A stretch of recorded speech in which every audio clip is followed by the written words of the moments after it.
और आगे करना चाहिए।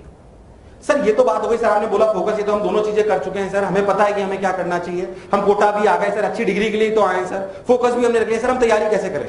मैं कोटा में पला बड़ा, मैंने कोटा में जितने बच्चे आते हैं ना, आज तक का मेरा एक्सपीरियंस 13 साल तो मुझे पढ़ाते हुए हो गए और कोटा का ही रहने वाला हूं, तो जितने भी बच्चे आते हैं उनको मैंने 3 कैटेगराइजेशन में रखा है। 3 में सिंपल सी बात है, नॉर्मल, वो आपके आसपास सब दिखेंगे आपको। इन 3 ही वैरायटी के बच्चे होते हैं वास्तविकता में। कितनी वैरायटी के? इनका नाम मैंने कुछ ऐसे ही रखा है। एक बच्चा है लक्ष्य। कौन है? लक्ष्य। एक है धैर्य और एक है चुलबुल। कौन है? चुलबुल। अगर हम, अच्छा कुछ बच्चों ने शायद सुना हुआ है मुझे पहले, अच्छी बात है, गुड, तो बाकियों को सुनने दो। लक्ष्य, धैर्य और चुलबुल, ऐसी बात है तुम्हें बहुत सारी चीजें नहीं भी मिलेंगी यार, डोंट वरी। तो लक्ष्य, धैर्य और चुलबुल, और जरूरी है कि हम रिवीजन करते रहें, और मोटिवेशन के लिए भी रिवीजन जरूरी है। ऐसा नहीं एक बार मोटिवेट हो गए तो जिंदगी भर मोटिवेट रहेंगे। क्या सब्जेक्ट पढ़ने के लिए रिवीजन की आवश्यकता है? ऐसे ही मोटिवेट होने के लिए भी रिवीजन की आवश्यकता है। ऐसा नहीं कि रिवीजन की आवश्यकता नहीं पड़ती मोटिवेशन के लिए, रोज मोटिवेशन चाहिए होता है। और हम डिप्रेशन में भी बहुत जल्दी आते हैं। अरे आते हैं कि नहीं आते हैं? तो डिप्रेशन से दूर हटना है तो मोटिवेशन का रिवीजन जरूरी। तो कोटा में आने वाले वास्तविकता में 3 बच्चे हैं, लक्ष्य, धैर्य और ये जो लक्ष्य था बच्चा, ये और चुलबुल, धैर्य, नाम से शायद आपको पता पड़ रहा होगा कि कौन क्या करता होगा, फिर भी मैं आपको बता देता हूं। लक्ष्य वाला वो बच्चा है जो वास्तविकता में रोज 7 से 8 घंटे सेल्फ स्टडी करता है। सेल्फ स्टडी की बात कर रहा हूं मैं। कई बच्चे बहुत खुश हो रहे हैं, 6 घंटे तो क्लास में निकल जाते हैं, 1 घंटा और पढ़ लो। 6 से 7 से 8 घंटे क्या है? क्लास के अलावा, क्लास के अलावा की बात कर रहा हूं मैं, जितनी भी कर रहा हूं। तो अगर आपकी 6 घंटे क्लास है तो उसके अलावा ये रोज 7 से 8 घंटे पढ़ता था। इसकी स्पीड भी अच्छी थी। क्या थी इसकी स्पीड? भी अच्छी थी इसकी। भाई चलो ठीक है भाई, अगर अपन बात करें तो इसकी स्पीड ये थी कि 7 से 8 घंटे में करीब करीब 120 सवाल कर लेता था। कितने कर लेता था? 120 सवाल। बोलो क्लियर है एकदम? अच्छा भाई, और बिल्कुल रेगुलर था, रेगुलर स्टूडेंट था, कोई गलत आदत नहीं थी, बिल्कुल भटकता नहीं था कहीं पे, रोज माँ बाप की बात सुनता था, रेगुलर क्लासेस करता था, रेगुलर होमवर्क करता था, कोई गलत आदत नहीं थी, फेसबुक व्हाट्सएप कुछ नहीं, नॉर्मल। धैर्य, 6 से 7 घंटे रोज पढ़ता था, 7 से 8 घंटे रोज सोता था आराम से, थोड़ी स्पीड स्लो थी, सवाल करता था 50 से 60। कितने? 50 से 60 रोज सवाल करता था, पर रेगुलर आता था, रेगुलर क्लासेस था, कोई गलत आदत नहीं थी इसको भी। चुलबुल, जैसे आपके आसपास आए हुए 3-4 महीने हो गए कई बच्चों को, मतलब मैक्सिमम बच्चों को कोटा आए हुए 3-4 महीने हो गए। शुरुआत में बहुत जोश रहता है क्योंकि नई नई फीस जमा करी होती है, 2 टेस्ट आते हैं, फिर पता पड़ता है कि वास्तविकता में अपना कुछ होने वाला। जैसे 11th का बच्चा होता है बहुत सारा, वो पहली बार आता है तो पूछता है sir IIT Bombay computer science अच्छी है कि IIT कानपुर कंप्यूटर साइंस अच्छी है? मैंने कहा 2 टेस्ट दे ले, ISM धनबाद माइनिंग अच्छी लगने लगेगी फिर।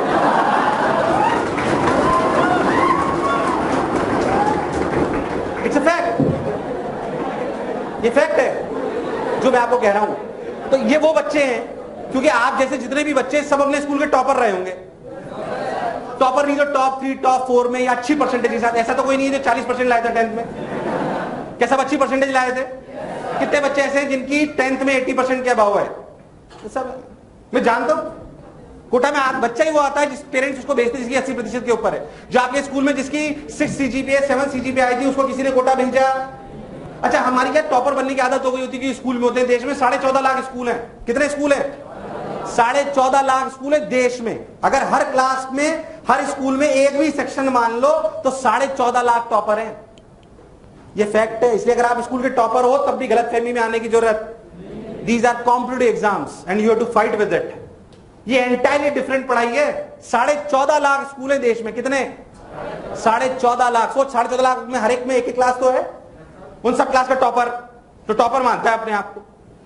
14.5 लाख बच्चे टॉपर थोड़ी IIT में सिलेक्ट हो सकते हैं या मेडिकल में सिलेक्ट हो सकते हैं, डॉक्टर बन सकते हैं। इसलिए अगर आप अपने स्कूल में टॉपर भी रहे हो या आपकी परसेंटेज जो आपकी 10th या 12th में है वो सिर्फ ये बताती है कि आप मेहनती हो, उससे आप सिलेक्ट हो जाओ इस बात की कोई गारंटी नहीं है। इसकी तैयारी बिल्कुल अलग है। इसकी तैयारी बिल्कुल, to prepare for competitive exams is entirely different, is entirely different, believe me. आप अपनी परसेंटेज को लेकर कभी भी गलत फहमी में, और कभी पास वाले की परसेंटेज अगर कम हो कि मेरी तो 95% है 12th में और इसकी 55, इसकी 75 है, ये क्या सेलेक्ट होगा? बिलीव मी वो सेलेक्ट होकर बता देगा आपको। Believe me. इसलिए परसेंटेज का ओवर कॉन्फिडेंस आने की जरूरत, वो सिर्फ ये बताता है कि आपने कितनी मेहनती हो, वो सिर्फ ये बताता है कि आप कितने मेहनती हो, बस। कॉम्पिटिटिव एग्जाम्स बिल्कुल अलग चीज है, बिल्कुल अलग चीज है। सिर्फ बोर्ड में क्या होता है, परसेंटेज लानी होती है। क्या लानी होती है? सिर्फ परसेंटेज लानी होती है, भाई 90% लिया, 95% लिया, बात खत्म। इसमें हमें लोगों को पीछे छोड़ना होता है। आज की तारीख में लगभग मेडिकल और आईआईटी लगभग बराबर है। क्या दोनों में 9 से 11 लाख के बीच में बच्चे बैठ रहे हैं? 9 से 11 लाख। और ढंग से देखो तो 5-5 हजार ही सीटें जनरल की। अगर टॉप इंजीनियरिंग कॉलेज है, टॉप मेडिकल कॉलेज की बात करो, दोनों में कितनी सीटें? 5-5 हजार, बस इतना सा रेशो है। 100-150 बच्चों में से एक सिलेक्ट होता है। 100 या 150 बच्चों में से एक सिलेक्ट होता है, इसके आगे सिलेक्ट नहीं होता। तो अपन बहुत ध्यान से सुने जो मैं आपको कह रहा हूं। मैं फिर आपको कह रहा हूं कि आपके मां बाप और बहुत सारे लोग आपको बता सकते हैं, पर मैं आपको बिल्कुल, आप जो कर रहे हो उसको मैंने करा है, जिया है और निरंतर जी रहा हूं। तो मैं आपको सही में बता सकता हूं कि आपको क्या करना चाहिए to prepare for competitive exams, to prepare for competitive exams. तो हम बात करते हैं लक्ष्य की। 7 से 8 घंटे 120 सवाल, 6 से 7 घंटे 50 से 60, ये वाली बात। चुलबुल भाई साहब को पता पड़ गया 2 महीने बाद कि अपना कुछ नहीं होने वाला। चुलबुल भाई साहब की क्लास तो आते ही नहीं, रेगुलर इन क्लासेस। ये मिलते हैं आपको साइबर कैफे में, आपको मिलेंगे सिटी मॉल में, आपको मिलेंगे गेम जोन में, आपको मिलेंगे फेसबुक पर, आपको मिलेंगे और बहुत सारी जगह। आप सब लोगों को सारी जगह पता है, शायद मुझे कम पता होंगी अब। तो ये यहां मिलते हैं, यहां पे, ये पक्का यहां पे मिलते हैं। और इनको क्लासेस से कोई लेना देना नहीं है, पढ़ाई क्या होती है इनको पता नहीं है। 2 से 3 घंटे ये पढ़ते हैं बस, वो भी पढ़ते नहीं है, सिर्फ दिखाने के लिए। हॉस्टल वाला वार्डन बोलेगा यार कुछ तो कराकर, वैसे वाली स्थिति की। वो 2 से 3 घंटे क्लासेस सब मिला के, कभी इच्छा हुई तो चले गए वरना नहीं गए। सवाल वाल क्या होता है इनको कुछ नहीं पता। वास्तविकता में चुलबुल जी का सिलेक्शन होने वाला, ये तो पहले से चुलबुल जी को पता था कि उनका सिलेक्शन नहीं होगा। ये पहले से पता था चुलबुल जी को कि उनका सिलेक्शन, जब रिजल्ट आया तो वास्तविकता में उन्हें दुख नहीं हुआ। उन्होंने सिर्फ घर वालों को ये बोला, पापा मेरा बारकोड रीडर खराब हो गया था, जब मेरी ओएमआर थी वो गिर गई और उसके ऊपर से जो है इन्विजिलेटर गुजर गया और शायद मेरा बारकोड रीडर खराब हो गया होगा। और पापा मैंने फिजिक्स की ओएमआर को केमिस्ट्री में भर दी और केमिस्ट्री की फिजिक्स में, इसलिए पापा मेरी रैंक। उसे वास्तविकता में पहले पता था, पर जब रिजल्ट आया वास्तविकता में तो सेलेक्ट कौन हुआ? लक्ष्य। इंजीनियर डॉक्टर कौन बना? लक्ष्य। तीनों गांव से आए थे। वास्तविकता में दुख किसको हुआ? धैर्य। कोटा में आने वाला, आप हम सब लोग जानते हैं, चाहे हम कितने भी क्लेम कर दें, कुछ कर दे, वास्तविकता में रियलिटी में अच्छे आईआईटीएन और डॉक्टर्स कोटा में जितने बच्चे आते हैं उसमें से 10% पहुंचते हैं। कितने प्रतिशत? ये लक्ष्य जैसे 10% ही बच्चे हैं कोटा में। फैक्ट है, इसमें कोई दोहराए वाली बात नहीं है। और ये चुलबुल भी 10% ही है। आपको दिखते हैं बिगड़े हुए बच्चे, कुछ दिख सकते हैं आसपास कोटा में, पर वो जो कुछ ही होते हैं, वो आप कभी काउंट करना, 10 में से एक भी मुश्किल से मिलेगा आपको जो पूर्ण रूप से बिगड़ गया है। ये वास्तविकता बता रहा हूं मैं आपको, ये भी 10% भी नहीं होते ये, पर इसको कोई दुख नहीं हुआ। कोटा में आने वाला 70 से 80% बच्चा ये है और ये रियलिटी में मेहनत करता है। पर जब ये घर जाता है तो चुलबुल और धैर्य को एक ही कैटेगरी में रख दिया जाता है। चुलबुल और धैर्य को, जबकि एक कैटेगरी के बच्चे। अपने मन से पूछना अब आप क्या हो, लक्ष्य की धैर्य।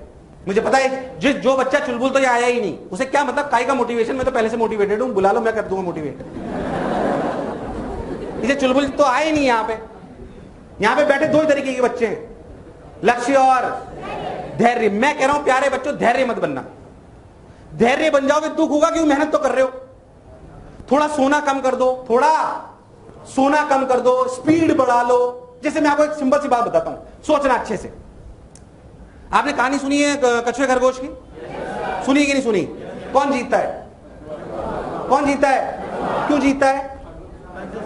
क्या वो कंसिस्टेंटली दौड़ता रहता है? और क्या खरगोश जो होता है वो बीच में सो जाता है कि मैं तो जीत ही जाऊंगा? यस और नो? ये कहानी आपने भी सुनी, मैंने भी सुनी थी, मेरे पिताजी ने भी सुनी थी, आपके पिताजी ने भी सुनी थी, दादाजी ने भी सुनी थी, उनके पहले भी सुनी थी। It's a old story now. आपको लगता है आपके साथ जो बैठा है वो 3 महीने सो जाएगा? सो जाएगा क्या? तुझे लगता है ये सो जाएगा 3 महीने घर चला जाएगा?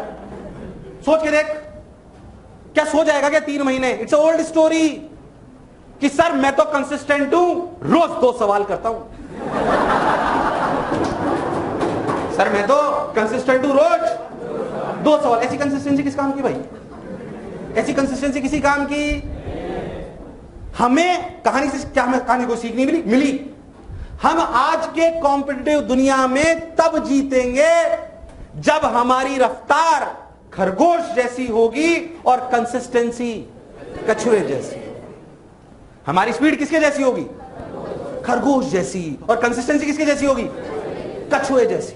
तब हम जीतेंगे, तब हम लक्ष्य बनेंगे। लक्ष्य में दोनों है, 7 से 8 घंटे रोज पढ़ता है, क्या कंसिस्टेंसी है? कंसिस्टेंसी है कि नहीं है?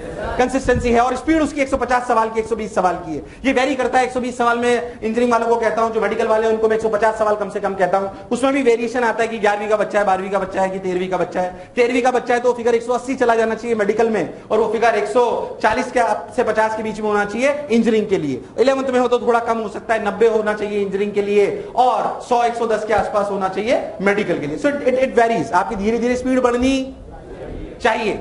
अच्छा, बच्चा बोलता है, बच्चा रोज आता है, सर मेरा है ना सर कंसंट्रेशन नहीं बनता। अभी कंसंट्रेशन ऐसी चीज है जो किसी का नहीं बनता। कंसंट्रेशन बनाना पड़ता है भाई। चलो एक बात बताओ, आपको पढ़ने के लिए मोटिवेट होना पड़ता है, फेसबुक चलाने के लिए होना पड़ता है क्या? होना पड़ता है क्या?